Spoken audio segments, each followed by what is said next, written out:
तो दोस्तों आज की वीडियो में हम समझने वाले हैं बस बार के बारे में। तो सबसे पहले जानते हैं बस बार आखिर क्या होती है। देखिए, जो हमारी बस बार होती है वो एक ग्रुप ऑफ कंडक्टर होता है, यानी जो हमारे अलग अलग कंडक्टर होते हैं उनका एक ग्रुप होता है, जो कि हमारे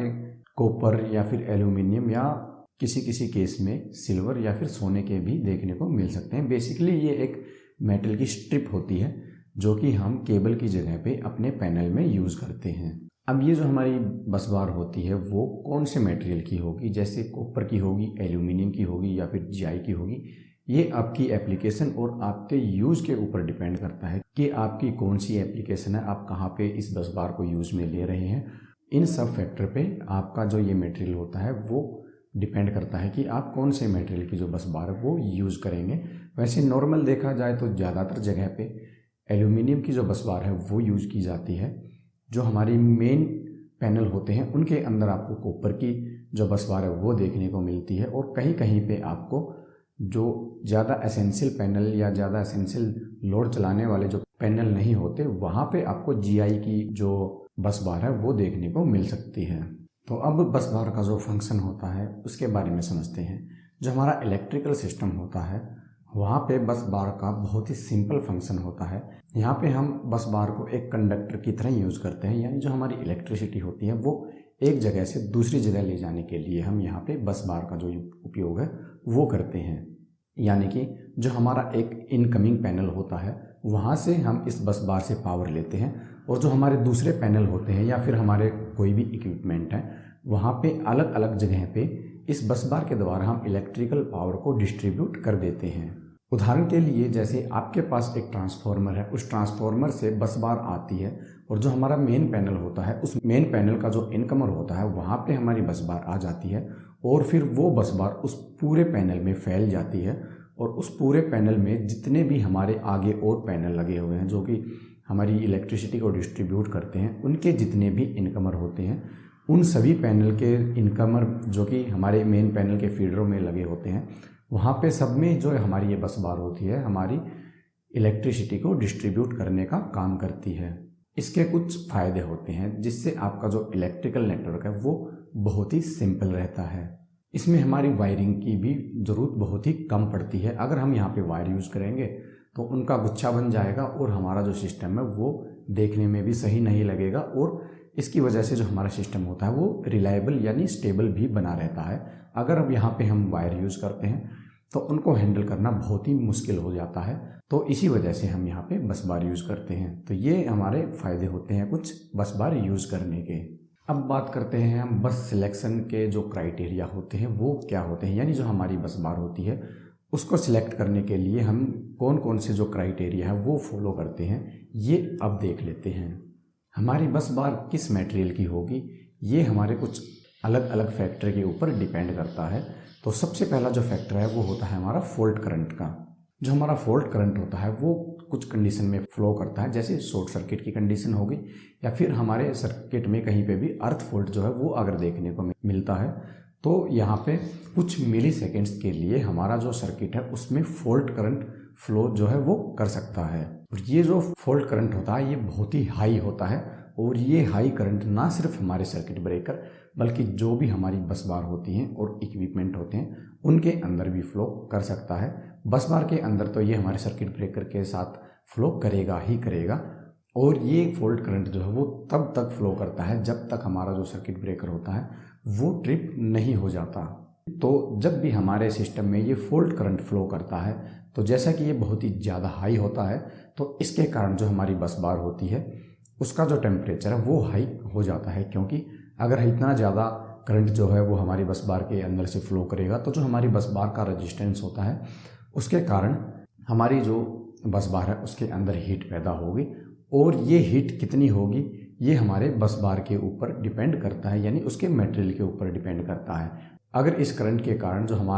हमारी बस बार है उसका जो टेम्परेचर है वो बहुत ही ज़्यादा हो जाता है तो हमारी बस बार के पिघलने का भी खतरा रहता है। इसी चीज़ को देखते हुए हम हमारी जो मटेरियल जो हमारी बस बार होती है उसका मटेरियल देखते हैं कि हमारी बस बार का मटेरियल क्या होना चाहिए। जो हमारा कॉपर होता है उसका जो रेजिस्टेंस होता है वो बहुत ही कम होता है, साथ ही इसकी जो टेम्परेचर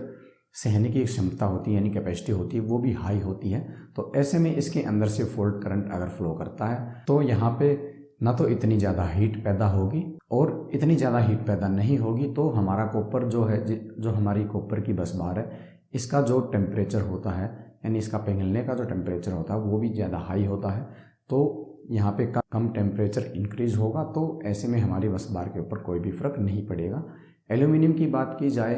तो यहाँ पे एल्यूमिनियम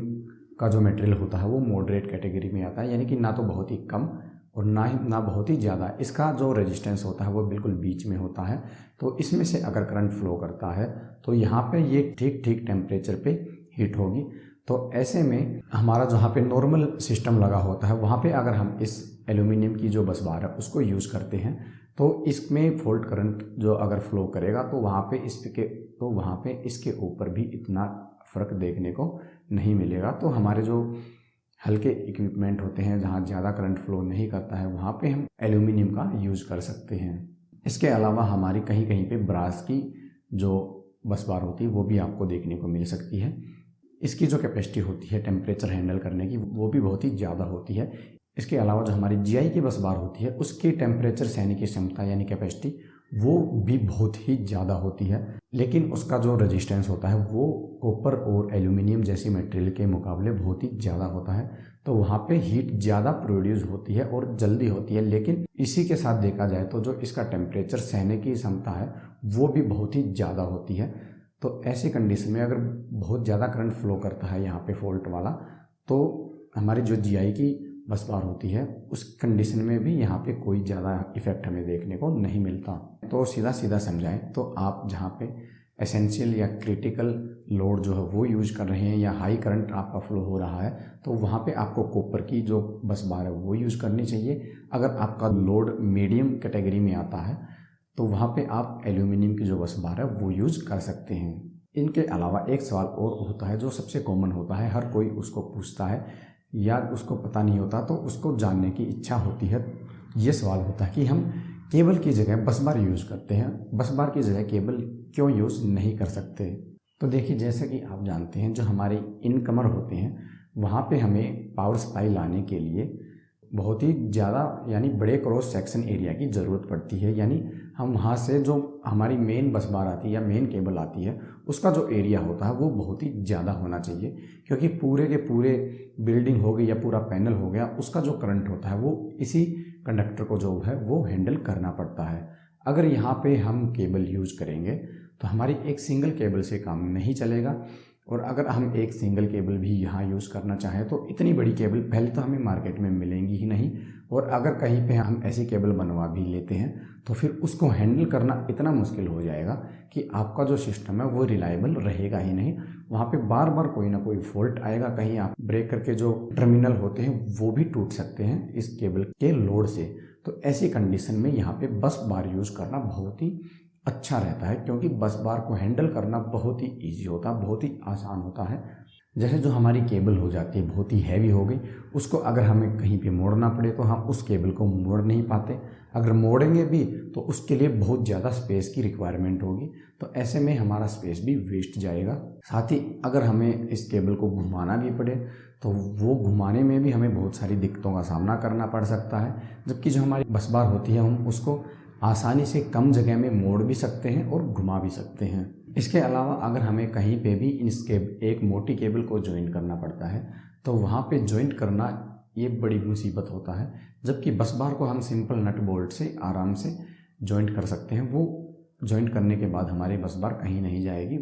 आराम से काम करेगी, जबकि हमारी केबल ऐसा नहीं करती है। हमारी केबल को हैंडल करना यानी उसके ज्वाइंट लगाना वो भी बहुत ही मुश्किल होता है। बस बार के जो कनेक्शन होते हैं यानी टर्मिनल कनेक्शन होते हैं वो बहुत ही मजबूत होते हैं, जबकि केबल के कनेक्शन हमें थिम्बल के द्वारा करने पड़ते हैं, तो वो इतने ज़्यादा मजबूत और रिलायबल नहीं होते, और उनके ऊपर जो केबल है उसका बहुत सारा लोड आ जाता है। तो उसकी वजह से जो हमारी केबल होती है उसके टर्मिनल जो हमारी केबल होती है उसका जो थिम्बल है वो लूज हो सकता है। साथ ही जो हमारे टर्मिनल होते हैं, चाहे हमारा सर्किट ब्रेकर हो या जो दूसरी बस बार है वो हो, उनके टूटने का भी खतरा रहता है। तो इन्हीं सब रीज़न के कारण जो हमारी बस बार होती है उसकी जो लाइफ होती है वो बहुत ही लॉन्ग होती है, जबकि जो हमारी केबल होती है वो इतनी रिलायबल ना होने के कारण उसकी लाइफ भी इतनी लंबी नहीं होती। तो इसीलिए हम हमारी केबल की जगह पे बस बार यूज़ करते हैं, यानी बस बार को प्रेफर करते हैं। इस वीडियो का कंक्लूजन देखा जाए, जो हमारी कॉपर की बस बार होती है वो सबसे बेस्ट होती है हमारे सिस्टम में यूज़ करने के लिए। इसके अलावा जो हमारी बस बार होती हैं उनको हम केबल की जगह इसीलिए यूज़ करते हैं क्योंकि ये बहुत ही रिलायबल होती है, हमें केबल के मुकाबले हम इसको आसानी से हैंडल भी कर सकते हैं। साथ ही अगर आप इलेक्ट्रिकल की और भी जानकारी चाहते हैं तो इसके लिए आप हमारे लेफ़्ट वाली और राइट वाली दोनों वीडियो देख सकते हैं।